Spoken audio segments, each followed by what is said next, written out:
पवन सिंह के वकील सुदामा सिंह ने पवन सिंह और ज्योति सिंह से जुड़ी बातों का किया खुलासा। जी हां दोस्तों, आपका स्वागत है मेरे चैनल ऑसम भोजपुरी पर। वीडियो को पूरा देखिएगा।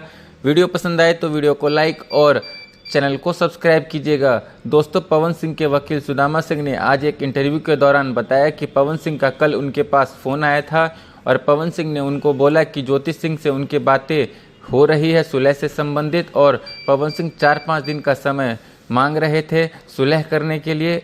और पवन सिंह के वकील सुदामा सिंह ने खुलासा किया कि पवन सिंह और ज्योति सिंह की अब तक 2 बार सुलह से संबंधित मीटिंग हो चुकी है।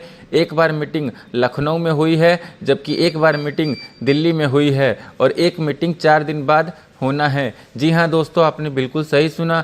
पवन सिंह और ज्योति सिंह का एक मीटिंग 4 दिन बाद होना है, जिसके बाद आपसी समझौते से फाइनल हो जाएगा कि पवन सिंह और ज्योति सिंह एक होंगे या फिर तलाक होगा। दोस्तों, इस तरह का बयान पवन सिंह के वकील सुदामा सिंह ने पवन सिंह और ज्योति सिंह पर दिया है। दोस्तों, आपको ये वीडियो कैसा लगा कमेंट करके ज़रूर बताइएगा। फिर मिलते हैं किसी नए वीडियो में। धन्यवाद।